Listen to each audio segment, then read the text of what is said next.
This is Sridhar Kadari, senior journalist, managing editor we media news. ఇప్పుడు మనము జల్లి నరేందర్ గారిని కలబోతున్నాము. తెలంగాణ హైకోర్టు అడ్వకేట్స్ అసోసియేషన్ సెక్రటరీగా పనిచేస్తున్నారు. ఉమ్మడి వరంగల్ జిల్లాలో ఒక మారుమూల గ్రామంలో ఒక రైతు కుటుంబంలో పుట్టి కష్టపడి చదువుకొని అమ్మ నుంచి, నాన్న నుంచి, గురువుల నుంచి స్ఫూర్తి తీసుకొని ఒక న్యాయవాదిగా తన జీవితాన్ని ప్రారంభించి దాదాపు 25 సంవత్సరాల పైగా న్యాయవాదిగా అద్భుతమైన సేవలు అందిస్తున్నారు జల్లి నరేందర్ గారు. నిజంగా న్యాయవాదిగా ప్రజలందరికీ న్యాయాన్ని అందించడం ఎలాంటి ఆనందాన్ని ఇస్తుంది. ముఖ్యంగా ప్రతిష్టాత్మకమైన తెలంగాణ హైకోర్టు అడ్వకేట్స్ అసోసియేషన్ సెక్రటరీగా పనిచేయడం తనకి ఎలాంటి ఆనందాన్ని, సంతోషాన్ని ఇస్తుంది. సాధిస్తున్న విజయాలేంటి? జల్లి నరేందర్ గారిని అడిగి మరిన్ని వివరాలు తెలుసుకుందాం. నా పేరు జల్లి నరేందర్. నేను ఇప్పుడు తెలంగాణ హైకోర్టు అడ్వకేట్స్ అసోసియేషన్కు నంబర్ 1 సెక్రటరీగా ఎన్నుకోబడ్డాను. నేను పుట్టింది ఉమ్మడి వరంగల్ జిల్లా, ప్రస్తుత జనగాం జిల్లాలోని తరిగొప్పుల గ్రామము పుట్టి పెరిగిన.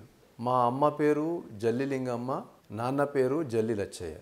మా నాన్నగారు వ్యవసాయం చేసేవారు. మేము 5 మంది అన్నదమ్ములము. 5 మందిలో నేను చివరి వాడిని. ఫస్ట్ జల్లి సిద్ధయ్య గారు, ఆయన కూడా హైకోర్టు న్యాయవాది. రెండవ అన్న జల్లి కనకయ్య గారు, ఆయన కూడా హైకోర్టు న్యాయవాది. తర్వాత మూడో అన్నయ్య నాగభూషణం అని చెప్పి ఆయన యూఎస్లో సెటిల్ అయ్యిండు. తర్వాత 4th బ్రదర్ ప్రతాప్ అని చెప్పి ఊళ్ళో ఉన్నటువంటి మా ప్రాపర్టీస్ని చూసుకుంటూ అక్కడే జీవనం చేస్తుండు. లాస్ట్ వన్ నేను. మా తల్లిదండ్రుల నుండి మేము పొందినటువంటి స్ఫూర్తి మా ఫాదర్కి ఒకటి ఉండేది.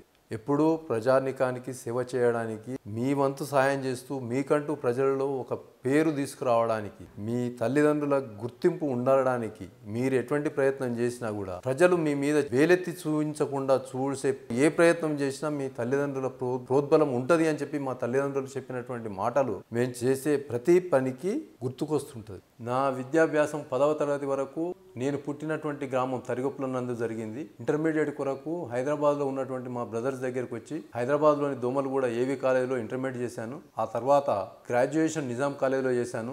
ఈ లా గ్రాడ్యుయేషన్కి వచ్చే వరకు విశాఖపట్నంలోని ఎన్విపి లా కాలేజీలో చేశాను. నా చదువు అయిపోయిన తర్వాత గ్రాడ్యుయేషన్ అయిపోగానే మా బ్రదర్స్ కూడా కొంతవరకు ఏదన్నా జాబ్ చూసుకోరా, బాగుంటుంది, గవర్నమెంట్ జాబ్ కొట్టుకుంటే సుఖంగా ఉంటుంది లైఫ్, ఒకవేళ నిజంగా న్యాయవాద వృత్తిలోకి వస్తే ఎప్పుడూ ప్రతి అడుగు తీసి అడిగేసినా కూడా కష్టపడాల్సి వస్తుంది, చూడాల్సి వస్తుంది అని చెప్పిండు.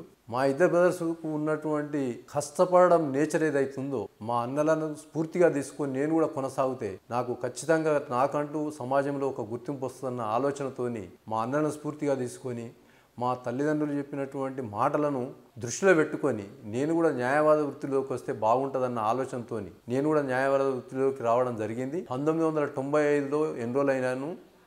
తర్వాత మా పెద్ద బ్రదర్ జల్లి సిద్ధయ్య గారి దగ్గర 2 సంవత్సరాలు జూనియర్గా చేశాను. ఆ తర్వాత రెండవ బ్రదర్ అయినటువంటి కనకన్న దగ్గర ట్రయల్ కోర్ట్స్ చూడడానికి మొత్తం కంప్లీట్గా నేనే బాధ్యత ఉంటూ 10 సంవత్సరాల వరకు అక్కడే చేశాను.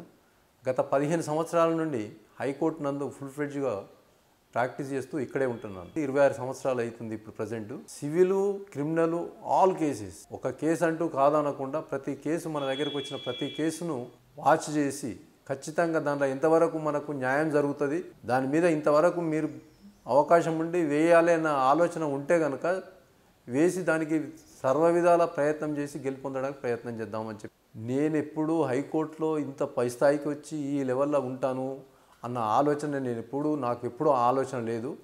ఎందుకంటే మా అన్నయ్యలు ఉన్నారు, మా అన్నయ్యల స్ఫూర్తి చాలు నాకు అన్న ఆలోచన ఉండేది. 2022లో జరిగినటువంటి ఎలక్షన్లో ఖచ్చితంగా నేను కూడా, ఎందుకంటే మా రెండవ అన్నయ్య జల్లి కనకయ్య గారు కూడా హైకోర్టు అడ్వకేట్స్ అసోసియేషన్కు 2017లో ప్రెసిడెంట్ అయ్యిండు, మంచి సేవలు చేసిండు అన్న ఒక మాట రావడంతో ఖచ్చితంగా నేను కూడా నా వంతు సహాయం చేయడానికి అసోసియేషన్కు నేను కూడా చేయగలుగుతా. అన్నయ్యలు ఇచ్చినటువంటి స్ఫూర్తి, మా తల్లిదండ్రులు చెప్పినటువంటి మాటలు, వీటన్నిటితో పాటు నేను కూడా అడ్వకేట్స్ అసోసియేషన్ నా వంతు కృషి నేను చేయగలుగుతా అన్న దృఢ నిశ్చయంతో ఎలక్షన్లో పార్టిసిపేట్ కావడం జరిగింది.